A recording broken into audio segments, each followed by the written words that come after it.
Woo. Trying to find my way, trying to find my way, trying to find my way, trying to find my way, trying to find my way, trying to find my way, trying to find my way, trying to find my way, trying to find my way, trying to find my way, trying to find my way. I'm trying, change me. My faith is in God alone, beyond a reasonable doubt. This brainstorm pouring rain on your season of drought. Just trying to lay a couple seeds in the mouth. Thanks for listening. You ever get the feeling you was missing? What up, y'all? It's your hometown hero, Scott Lane, the Black Bruce Wayne, a.k.a. the real Adam Coleman. So, you riding with Tru-ID. Listen, for anybody who has been following us the last couple episodes, you know we've been talking about the Hebrew Israelites. What's going on with them? Well, today we've got a guest who's been there and done that, who can give us an insider's perspective on the Hebrew Israelite movement, which he recently left. So here to share his testimony and all that God did to bring him to the truth, we about to spark it with Brother Marcus. How you doing there, man? Hey, how you doing? How you doing, Brother Scott? I'm doing good. That's what's up, man. That's what's up. Well, hey, man, I just want to say I appreciate you coming on the show. I have to be honest with you, though. I almost didn't invite you to be on the show. And I'm going to tell you why, because I was the Hebrew Israelites, man. They don't play, when it comes to people challenging that doctrine, man. And I seen you and Vocab Malone getting death threats and all this kind of stuff. I'm like, man, I don't know if I want to have this dude on my show for real, but I ain't trying to get no death threats, bro. And all that kind of stuff, man. Them cats don't joke around, But so it was close, man. But I was like, oh, let me go ahead and get him on here, man. But yeah, thanks for being on the show, man. And just tell the audience a little bit about yourself and who you are and that sort of thing. Right. So, as y'all now know, I go by the name Brother Marcus. When I was a Hebrew Israelite, I went by the name of Tobiah. That was the Hebrew name that I chose. I've been a part of the Hebrew Israelite movement for 7 years. And, while being involved in that movement, I learned a lot about what it was about. I learned the different the doctrines, the scriptures that they use, the different teachings. And also, I accomplished many things while being a part of that movement. I moved up into leadership. I started a school, a congregation, and I ran the school. I even got into, what many would say is evangelism. I used to do a lot of street teachings, out to the public. I attended a lot of a lot of marches and different events, of activism, performed many different things of activism, I have a whole lot of experience of being a part of that movement, and that's I'm no longer a part of the movement, Right. It's been about, I want to say it's been about a year now since I've been out of the movement. And I now identify myself as a Christian. I no longer partake in those heretical doctrines that are being taught in that movement. Got you. Matter of fact, it's interesting. You said you're talking about leadership. And that's one thing that definitely interested me, man. Like, can you give us an understanding of, when you say like leadership, what is their structure? I mean, are all camps kind of the same, or like how does that work? Well, all camps, definitely are not the same. The camp that I came out of is known as Israel United in Christ, or is normally acronymed as IUIC. That particular congregation, the way that things are set up in order is that they set up brothers who have been a part of the congregation for some time and who's gained the trust of the other leaders. They set them up as either soldiers, officers, captains, or deacons, or elders. The specific leadership title that I had was an officer. And pretty much, I was a leader over the congregation. So that was my direct position, But as far as many other camps in the Hebrew Israelite movement, some of them establish leadership, some of them don't. And the leadership, the way that they establish their leadership is kind of after the fashion of, if you remember the story of the Exodus when the Israelites were delivered out of Egypt, and Moses, he pretty much was running the show all by himself, and that's when his father-in-law, pretty much counseled him and said, you need help, you need to set up, different people, in order so that they can deal with the different, problems that exist amongst the Israelites instead of you taking them all into yourself. And so he said, establish, captains, officers, and, officers of 10, of 20, captains of 100 or whatnot. So that's the fashion that, that they imitate. Okay, got you. So, about just random questions. I know I got some other questions I had for you, but this is just fascinating, man. Like, how long? I mean, is there like a set time that it takes for somebody to move up the ranks, or is it like a black belt system kind of a thing where you, you know what I'm saying, where you gotta do certain things to get to a certain level? Like, how does that go down? It's both. Sometimes, let's see how you put it. Well, mainly they have it like this now. You have to be a part of the congregation for at least a year to be eligible to take, a soldier's exam. And the soldier exam would be, a short biblical test. Give,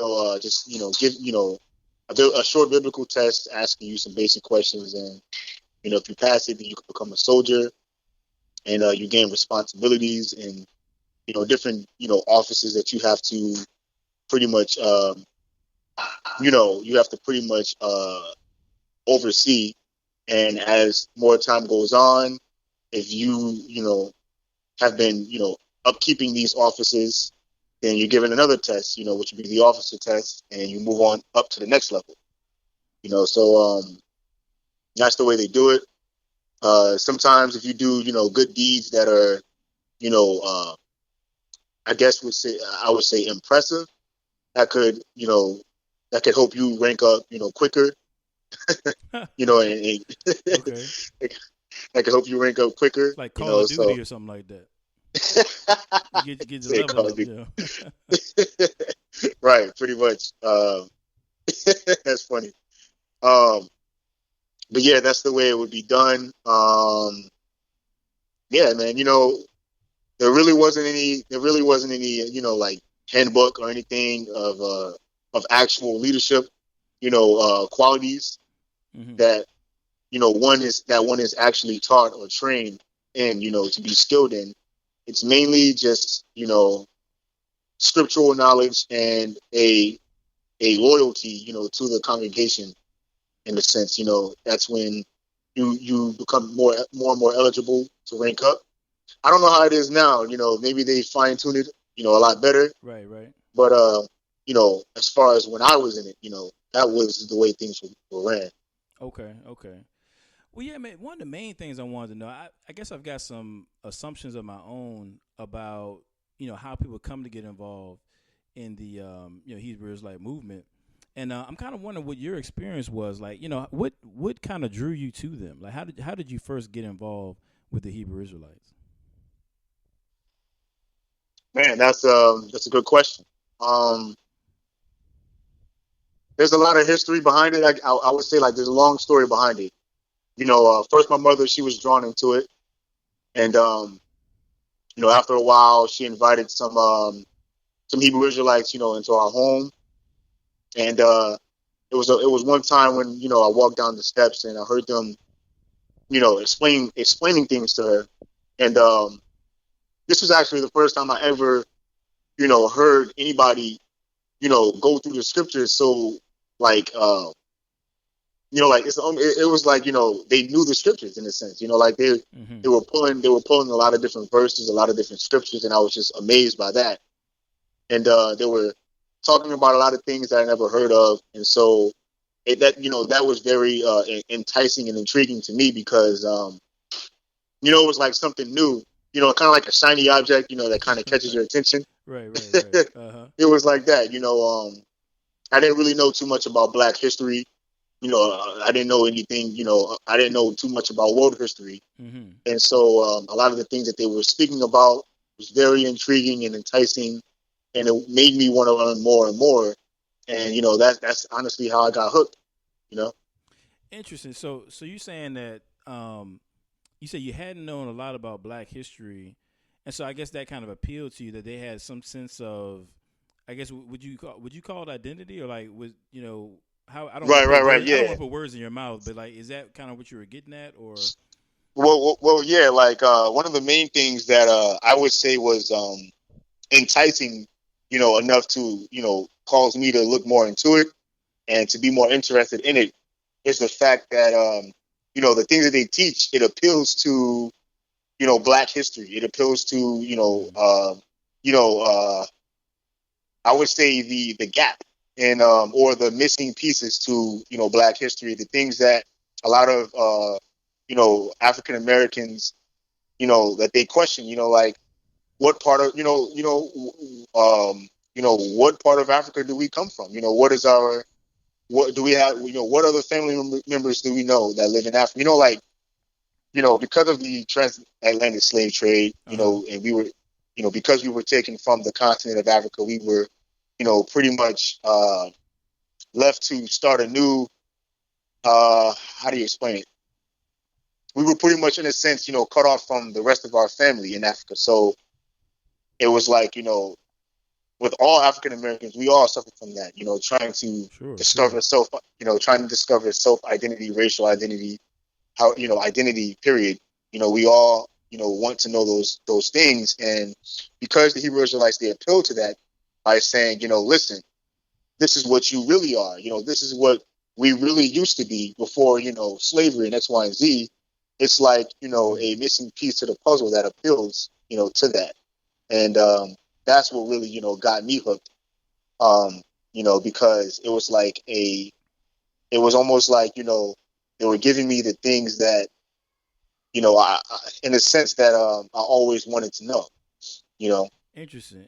So, all right. So you got to forgive me because in my daytime job, I'm a social worker. So I'm constantly like, interviewing people and asking questions. So sometimes when you say things, it's like, dang, I got to ask them this. So would you say it was that you? What I'm wondering is prior to them kind of introducing, their perspective of who Africans are or Black people, I guess in the Western context. I guess they probably don't like the term Africans, but anyway, Black folks. Like, had you really thought about Black history? Is that something that you had a hunger for, and they just kind of gave you the something to chew on, or was it just, or did you when they started talking about it, did it kind of like awaken that desire to know more, or had you like thought about it previously? Man, that is a real good question because when you asked that question, that actually had me thinking of many other things that drew me into it. Okay. Basically, man, you know, before I was a Hebrew Israelite, man, I was a Christian, and what I would say is, when I look back at it now, I wasn't really a Christian, but Okay. in a sense, at the time, I thought I was a Christian, I thought I was, following Christ, but really, I was totally ignorant to, what being a Christian was, what it meant. And, I was totally oblivious to the scriptures. I did attend church, I was a part of the music ministry, but it wasn't like I was studious, in reading the scriptures and searching the scriptures and, figuring out what I was in. So, there's a lot of things also, that I experienced while being in the church, a lot of things that I found to be hypocritical, and, and poor examples, growing up in the church. So when I heard the Hebrew Israelites, when their doctrine, they spoke against, many things that I witnessed in the church. They spoke against those things, and that was, also appealing to me. I was like, whoa, wait a minute, these guys are saying something that's truthful, Right. and so with that and speaking, and them speaking out on current issues of, many Christian churches today, that drew me in, and then they also got me with, their history, their form of Black history. Mm-hmm. That got me as well. So it was like a collage of things that drew me in at once. It was like an overwhelming. It was like an overwhelming. What do you call it? An overwhelming appeal. Yeah, yeah. It was just like, everything was just drawing me in on this side, that side, and the other side. I was like, wow, this has to be the truth. And to this day, many so-called Hebrew Israelites, they claim that what they're in is the truth Right. because of these multiple, things grouped together, forming the doctrine of the Hebrew Israelite community, Wow, man, that's deep. That's deep.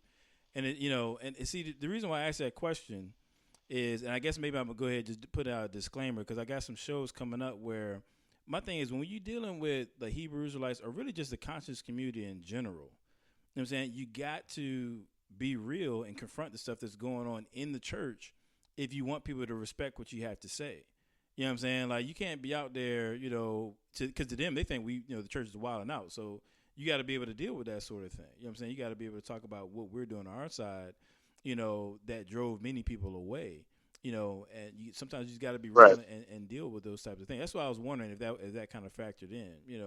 So your mom got involved. You hear these guys talking.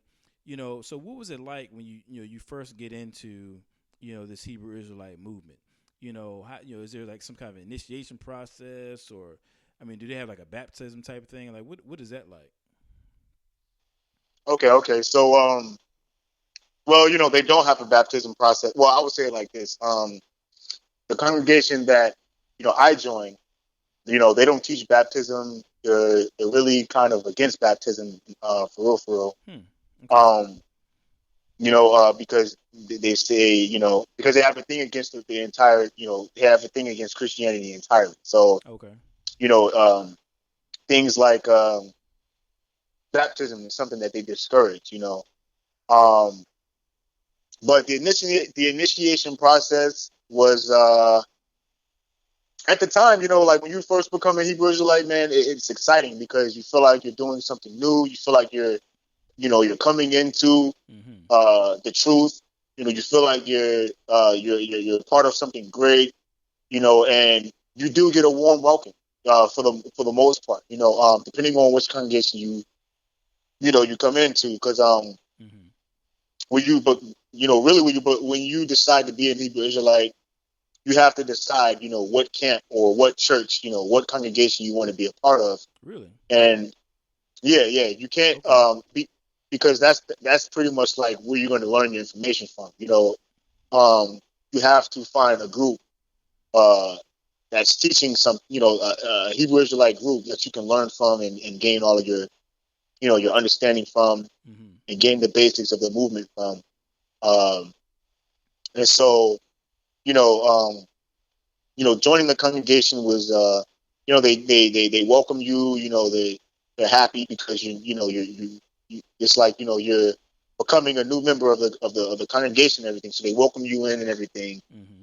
And once you're welcomed in, they debrief you in a sense. They pretty much hit you with the doctrine. They let you know, listen, you got to keep all of the commandments. You have to do this, that, and the third.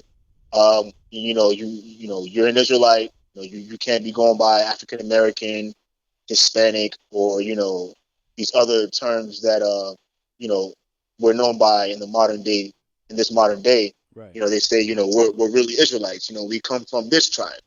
Depending on if you're black or Hispanic, they'll tell you which tribe you come from, Okay.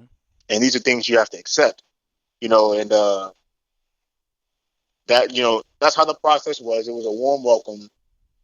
But I will say, man, after initially it's a warm welcome, but after you attend, a couple of times, that quickly begins to wear off. It becomes strictly, they expect you to perform all of the Mosaic law. Pretty Mm-hmm. much you have to wear your fringes. You have to, attend Sabbath days. You have to come to the congregation on the Sabbath days. You have to, keep all of the all of the ceremonial high holy days, Mm-hmm. you know, and you pretty much have to, you know, you have to follow all of the Mosaic law, you know. Right, So right. that's the doctrine that they teach, and you know, that's pretty much how it is. And if you don't do it, you know, you will quickly see how quickly and how easily, you know, you will be removed, you Really? know, from the group. Yeah. Wow. So, um, you know, from my experience in that community, I definitely, you know, realized that a lot of the relationships that I thought I had, you know, from the warm welcomes to the bonds that I thought I was establishing with the people there, it was. I definitely realized now that it was just an illusion, you know, because you can be, you know, in there for 7 years, and you know, the moment you say something that's against the doctrine, Mm-hmm. they will excommunicate you quicker than you can smell it. Wow. Wow. And you know, Wow. you know, you will be as though you never existed, you know. Wow. So Wow. definitely. Yeah, so let me ask you this, man. So, um, you said a second ago that you get the warm welcome, right? And you said something like you learn quickly, or I guess that soon changes when you have to start keeping the laws and that sort of thing. So for a person who's experienced that, when you were in that phase of, okay, the warm welcome is over, the honeymoon's over, and now is down to kind of just, I got to follow this doctrine now, and it's no longer that warm welcome. Like, how did you feel? Was there did you sense that change? And was that something that you saw coming, or was that weird for you? Oh yeah, oh yeah, oh yeah, definitely. It's something that I definitely picked up on, Okay. and it did not feel good, you know. And the scripture that they would use is in Revelation. Um, I gotta find it. I think it's in chapter 10. Okay. But it was when the angel had handed, you know, John a little book, and he told him Mm-hmm. to eat it. And when John ate it, you know, he said it was sweet, but when you know, in his belly it was bitter. And Mm. so what they tell you is they'll say things like, you know, they'll say, you know, brother, this truth, you know, it sounds good, it's very sweet, but you know, it's not going to be a walk in the park. It's not, it's not going to be easy. You know, Mm. it's going to be very bitter. You know, and pretty much that's when they introduce you into the, you know, more of the disciplinary side of the movement, more of the, um, you know, the I would say the harsher side of the movement, where you know, if you don't abide in, you know, if you don't abide by the Mosaic law, Mm-hmm. then you will quickly find yourself outside of the congregation. You know, so Interesting. um, you know, so a lot of people, like for instance, you know, well, they teach that, you know, they teach that according to Deuteronomy chapter 22, verse 5, you know, women are, it's a sin for a woman to wear pants. You know, Mm-hmm. so Mm-hmm. if a brother comes into the congregation and, you know, his wife is wearing pants, then, you know, the brother is quickly, uh, you know, commanded, you know, to pretty much tell his wife, listen, you got to put off those pants, you got to wear dresses and skirts. Right. Right. Right. If you know, if the woman doesn't want to abide by that, then um, you know, she's no longer able to come to the congregation, and the brother is now, you know, suspect. You know, now the brother is viewed Hmm. as a weak man, and if you know, and if time goes by and his wife still continues to wear pants, then the brother is encouraged to actually divorce his wife. You know, Wow. yeah, Wow. and so those, you know, that's the thing. You know, it becomes very bitter. Also, you know, they definitely push isolation. So Mm-hmm. when you come into the congregation, let's say you've had friends, you know, for years, and you know, your family. When you become a part of the congregation, they push isolation to where they encourage you to, to stop, you know, communicating with your friends, you know, your friends of, you know, that you've known, you know, Uh-huh. stop, you know, visiting your family members and, you know, hanging out with them. But, you know, they encourage you to isolate yourself from your family and your friends and to only look to them as, you know, your actual family and friends, you know. So, Hmm. um, you know, so that right there is also a thing that's a part of the bitter side of being involved in that movement. Most of these camps teach that. Some of the camps don't. Some of the camps are, I would say, lenient, and some camps are very strict. So the camp that I came out of is, it was very, very strict. And yeah. So Wow, man. Wow, man, I'm learning a lot already. Because I had no idea. I didn't realize that. And see, and what's interesting about that is, I know the Hebrew Israelites don't like the term cult, applied to them. You know what I'm right. saying? Obviously, I mean, and who would, right? But when you hear things like that, I mean, that isolationism is a classic sign of a cult.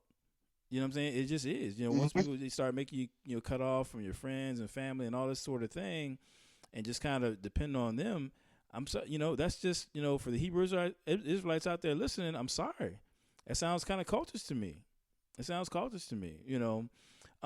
That's deep, man. So I'm thinking about something that you said, and I'm picking your brain, bro. I'm picking your brain because this is fascinating to me. This is my first time really having a conversation like this with a Hebrew Israelite, former Hebrew Israelite, excuse me. So you said about well, I think it's interesting. You talked about the how they cut you off if you're not following the law, and what I think is interesting about that is that they kind of bring you in based on the identity piece, who you are, but then once you're in, your fellowship with them is not based on who you are, but what you do. You know what I'm saying? Right. And I think in Christ, it's really the opposite. You know what I'm saying? Because we're all a work in progress. You know what I'm saying? That doesn't mean you can just do whatever you want to do in Christ. I mean, there are circumstances in which, Paul encourages people to, let somebody, go figure it out for a while and then come back into the assembly. But, we don't cut people off. Like, the fellowship is based on who you are. You are a child of God, having, accepted his grace and so forth. And so I just think that's so fascinating to me that they would cut people off. I mean, like, is there like a 3 strikes and you're out type of thing? Or like, is it just kind of, I mean, how long did it let you go before they just cut you off like that? If they see you slipping up. That's a good question. I mean, usually they will, they will speak to you. Like, let's say, let's give an example, right? Mm-hmm. Let's say, let's say a brother comes into the congregation and he didn't have his fringes on. Brothers will pull you to the side and say, "Look, bro, you don't have the fringes on. You're breaking the commandments." And Can you so, clarify that for me? Because actually, I'm not even sure. I mean, I've heard about the fringes. I don't even know exactly, what they're used for. But, okay, can you, just for the audience, can you let us know, and me too, what the fringes are?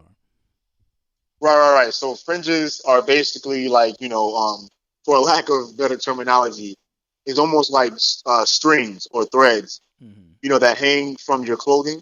And generally, let's say you become a Hebrew Israelite, you would, go to a store like Joann's or Walmart or any fabric store and buy fringes, and you would sew them on to the edges or the borders of your shirt, and on top of those fringes, you would sew a ribbon of blue on top of it. This is all in essence to follow the command that Moses gave the Israelites back in Numbers chapter 15. Okay.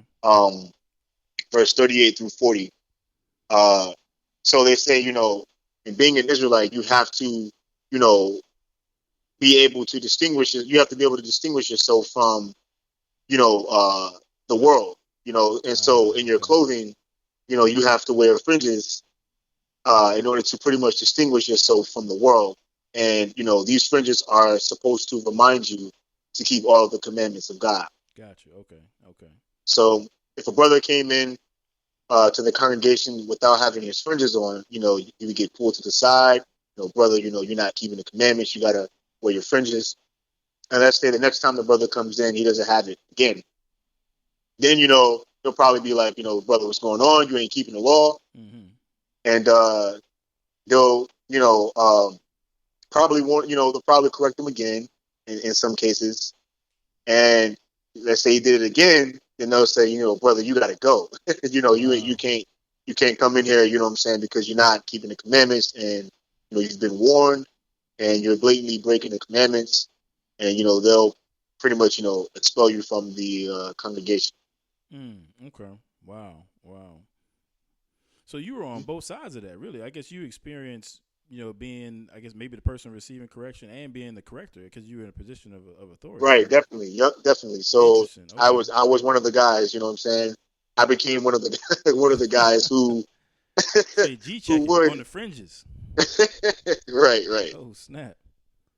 Wow. So what I'm wondering, it's funny because a couple episodes ago, I would kind of just threw out some of my thoughts on the Hebrew Israelites, and some of this is actually kind of correcting me in a sense because I assumed that one of the strong points of why people stick around with the Hebrew Israelites is the camaraderie.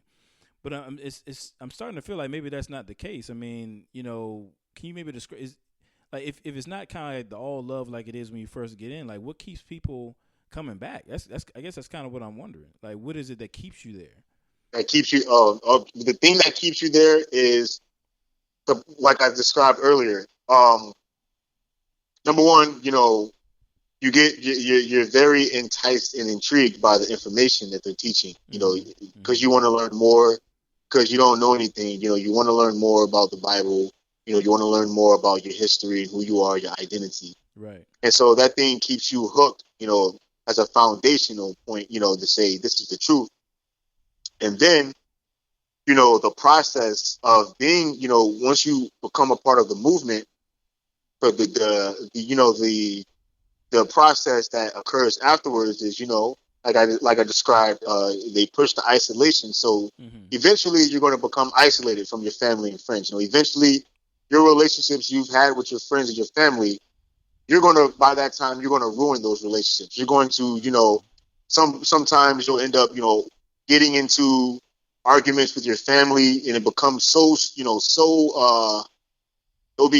become so, what's the word, heated, that the relationship pretty much is ruined, between your family, because you're going to be thinking that everything that you're being taught is the truth, and you want to share that with your family and your friends.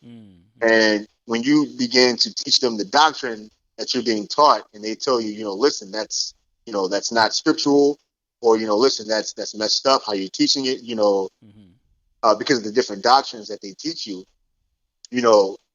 they choose, then they disagree with the doctrine, and that creates more and more variance between you and your family and your friends. And eventually, it burns the bridges, that you have with your family and friends, to the point to where you lose that connection, you lose that relationship. So the church or the congregation that you then have is all you have. That's all you know. Those are the only friends you have. That's the only family you have, the only support you have. So if you was to lose that, then therefore you would have nothing. So the fear that you then have, when you become a part of that movement and you begin to, do these things that they tell you, and you cut off everybody, you become co-dependent, upon that community, and upon that congregation, to where even if there are strange things they do, even if you are being mistreated, or even if you realize that you are being taught lies, bottom line is, you're not going to be bold enough to to stand against it, because doing so would result in losing everything you've gained. You would no longer have that friend, you would no longer have that support or whatnot. So that's what keeps the people in, for the most part. And there are even some instances, like with my situation, a lot of my, a lot of my family actually converted to being a Hebrew Israelite. So, when I backed out of the movement, I had to, I lost, family members as well. I lost friends as well. So, those are the consequences that you will face backing out. Other consequences are things like being made a mockery, being mocked. If you leave, like what the things that I'm experiencing, a lot of the people in that movement now consider me a Uncle Tom. They consider me a traitor to my nation. They consider me a Judas Iscariot. And a lot of them, they've even taken my pictures on Facebook and photoshopped it, and made, silly, memes or whatever, memes, pictures, and stuff like that, and videos to make mockery of me. And that's one of the consequences you will, face if you back out of that, movement. They will mock you, and they will do everything they can to, to ruin in a sense, to ruin your life, You know what? Honestly, Um, man, I'm gonna say this too, and to me the doctrine is crazy. It's definitely way out of left field. But I'm gonna give it to the Hebrew Israelites on this. They are nice when it comes to that meme game, yo. Them cats got a billion memes on the internet. You know what I'm saying? They got memes of everybody. I'm talking about they got memes galore. You know what I'm saying? And they're quick with it. I don't know how they do it. You know what I'm saying? It's like every 5 seconds you see yeah, another Hebrew Israelite meme. I don't know. I don't even know how they have that much time. But Hebrew Israelite memes like just crack me up, man. Them cats, they nice with their meme game. I give them that. You know what I'm saying? I definitely give them that. But yeah, what you said, it's funny. Like as you're talking, things are making a lot of sense because with the isolationism, one thing I've noticed with the Hebrew Israelites is they have like this martyr complex. Like everybody's out to get us, kind of like this Tupac thing, like it's us against the world kind of a right, right. deal. There's us versus them mentality. Yeah. And I wanted to ask you like, where's that come from? Because I was thinking about it the other day, right? I heard a Hebrew Israelite say that something he was talking to me and some other Christians about how we hate their heritage or their identity because they're the real Hebrews and Christians can't stand it or something. And I'm like, look, man, I've been in church all my life. I have not one time heard a pastor preach anything about the Hebrew Israelites ever. I've never heard anybody preach against them. I never even heard of them until maybe a couple years ago, for real, in terms of them being like a real religion or whatever. So I'm wondering, like, where do they get this stuff? Like, how do they figure that everybody's just out to get them like that? Right. And this goes, this is like the mentality that the Hebrew Israelite movement, people in the Hebrew Israelite movement that they have. They think that they say that this is the truth, the long lost truth that has been kept from us for centuries. Mm-hmm. They say things like that the white man pretty much, kept us from learning, from knowing who we really were. Right. And he's set up educational systems to teach us that we're African Americans, but really we're the Israelites. So this is like the core of their us versus them mentality. Okay. And so they think that basically there's this agenda to prevent African Americans and Hispanics or whatnot from knowing their true heritage or their true nationality or identity. Mm-hmm. And stuff like that. So that's like, that's how they develop that us versus them mentality. Got you. Okay, well, since you went there, I was going to ask you about that too in regard to the race thing. Now, I understand that different camps, I guess, approach the race issue somewhat differently. But I mean, pretty much for the most part, I mean, white people are pretty much on the outs, right? I mean, that's pretty much like all of them, but just don't really rock with white people, right? Am I right about that, or Yeah. Okay, that's what I figured. Okay. They pretty much, they hate white people, European, Caucasian, whatever you want to call them, Mm-hmm. because of the dark history, of early American history, Sure. because of the transatlantic slave trade. And this is actually another reason why they have great hatred against Christianity because, they figure that, we were taught, we were introduced to, Christianity as slaves. Mm-hmm. And a lot of the slave masters were, evil. And of Sure. course, evil, and they did wicked things against our people. And so, the way they add things up is Christianity is completely, is like, the white man's religion. It's, Right. A slave doctrine. And, that's like the ultimate reason why they hate Christianity, Mm-hmm. and they're so anti, Christianity. Got you. So when you guys are like, I guess I guess they have like church services, or I don't know how they refer to them, but I guess Sabbath day, something, I mean, is that like the topic? Is that pretty much the topic of discussion? Just bash Christianity and white people, or do they? Like, how does that typically run?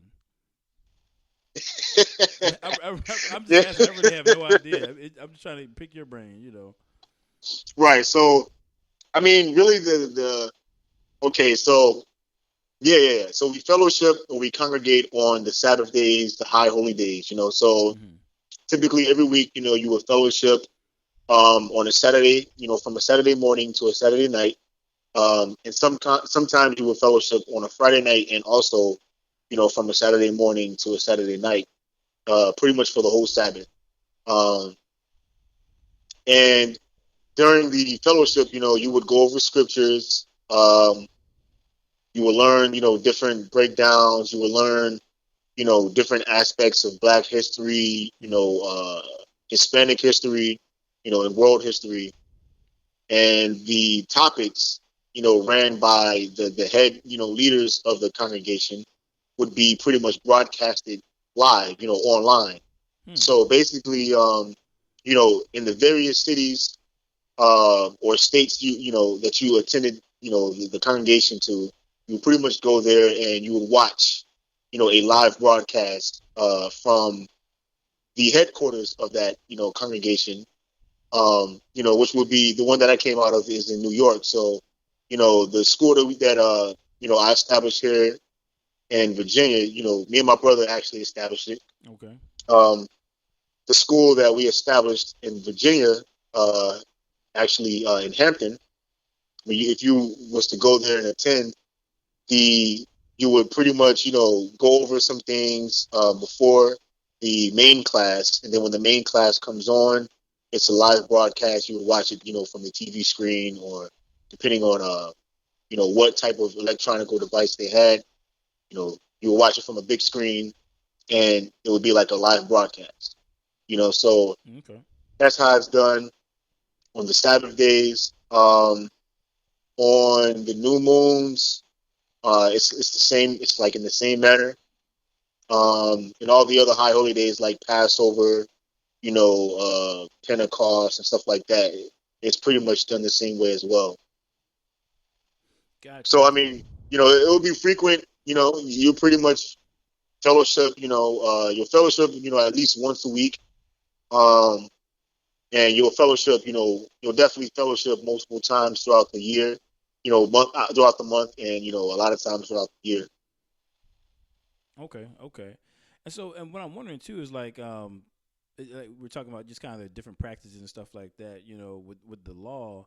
I mean, I can't imagine how difficult that has to be trying to keep the law. I mean, among the congregation do you have guys that's really like kind of successful with it, or is everybody just kind of faking the funk kind of a thing, like the old folks used to say?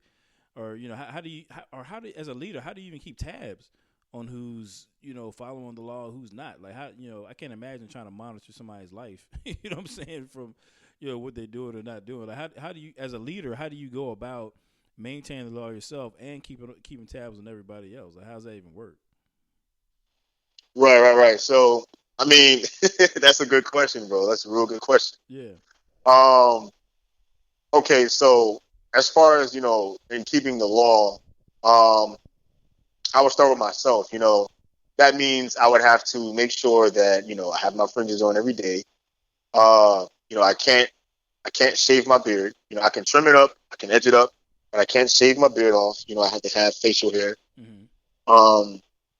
And basically I had to keep the commandments. All of the commandments. So let's see. All of the commandments except for, the law of animal sacrifice and, some of the laws of uncleanness is very, very obscure, in their teachings. They don't really go in depth with that. It's mainly just, they just say keep the commandments. But, they're not really, it's not really like, seriously keeping the commandments. Like, as you would see in, like, Judaism, like, as you would see in Judaism in different, sects of Judaism, how it can get very, very strict, in the law. Interesting. Okay. Like you look at Pharisees, like the Pharisaic, sect. Mm-hmm. It wouldn't be that, that devout, to keeping the law, but they would, push keeping the commandments. So the way you would monitor if someone's keeping the commandments is, primarily by the externalism. The laws that pretty much are about externalism, like fringes. Okay. If I saw a brother walk in the congregation, he's not wearing his fringes, then that's like a key sign, like, okay, this brother ain't keeping the commandments. What's going on, bro? If a sister didn't have the fringes, that would be the same thing. If a brother, was working on the Sabbath day, if he wasn't at the congregation on the Sabbath, then that's like an indication, okay, this brother he's not keeping the Sabbath. What's going on? Okay. And if there were blatant things, like if you caught someone, in the midst of adultery, or fornicating, or right. stealing, or something like that, then, that would be another obvious blatant thing. You would catch someone, and that's when you would go to discipline them. You would pretty much rebuke them, and that's pretty much the only way you would be able to know if somebody, I guess, was keeping the commandments. So You gotta forgive me, man. I got like a vivid imagination. So the way I'm picturing it is, like, let's say some dude is working on the Sabbath. Like, do you kind of get together with some of the fellow leaders, like, yo, man, so and so is working on the Sabbath. We got to go ride on this cat. You know what I'm saying? We got to run up on him.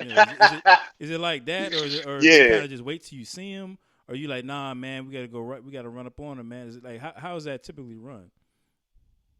So basically, man, that's a good question. I mean, so let's say, you become a member of the congregation, and, you're attending it, and let's say a Sabbath day comes and you're not present. Mm-hmm. It's going to be, most of the time, it's going to be noted, because a lot of the times the congregation isn't as big, as True. a Okay. typical church. It will only be like, uh, 15, 20, 30, 40, members. If it gets up to like 80 or 100 members in that school, then, that's a very big thing. That's a good thing. Like, wow, we got a lot of people. But, Okay. typically you will have, like 30 to, 40, 50, maybe, give or take, members in the congregation. So it will be easy to spot out who's there and who's not there. So if Sabbath day came and you was not there, then everybody would recognize that and be like, where is so and so? So the next day, let's say the next Sabbath day comes up and you show up, and they'll ask you, what happened? How come you wasn't here? The previous Sabbath, and depending on your answer is on how they would respond. How they would go about reacting to it. If you told them, yeah, I was sick, or X, Y, and Z, they'll say, oh, okay, well, next time, give us a call and let us know. But if you said something like, yeah, you know, I had some overtime, I wanted to work, get some extra money or something like that, or hey, I had to work, then they'll, be like, brother, it depends on your answer. If you had to work, then they'll say things like, well, brother, you need to, you know, uh, send a letter to your manager or your boss and tell them that you are a Jew, and that you need to be respected, and you got to keep the Sabbath days, and you can't be working on the Sabbath. If you don't, if you do that, then they'll kind of back off. But if you don't do that and you continue, you work on the Sabbath, then yeah, they'll definitely It's a wrap. they'll put you on blast. Wow. They'll definitely they'll put you on blast, and they'll kick you out. They'll blast you in front of the congregation. You know, and they'll call you wicked, and say that you're profaning the Sabbath, you're breaking the Sabbath day, and they'll tell you to leave. And they'll escort you out. They'll get they'll get brothers on leadership. They'll get the soldiers who keep guard. Who stand by the doors. They'll come up, and they'll move you out Wow. of the congregation. So yeah. Wow. So y'all got security in the jump, from Sunday. That's crazy. Yeah. That's crazy. Yeah. That's wild. Yeah. So let me switch gears a little bit, man. So how long were you in the movement again? I was in it for 7 years. 7 years. Okay. And during that time, like you said, you had started a school. So are you? I'm sorry. Did you say you were from New York, or you from Virginia? I'm from Virginia. The headquarters of Israel United in Christ, the congregation I came out of, is located in New York. Okay, so they commissioned you to start one here in Virginia. Right. Yeah. Okay, got you. Okay, so so you were in the game like deep. My question is, what happened to kind of lead you out of the Hebrew Israelite community? Because I mean, with somebody who was that committed to it, and in it is about as deep as you can go. Like, what are some of the things that maybe just the red flags you started to see, or just things that kind of led you away from that movement. Man, I am definitely enjoying this interview. A lot of insider information, but y'all know how y'all do. And attention spans be short, so I got to cut it right here and just invite you back next time for Tru-ID podcast, where we go into part 2 of the interview with Brother Marcus. So love y'all, man. See y'all next time.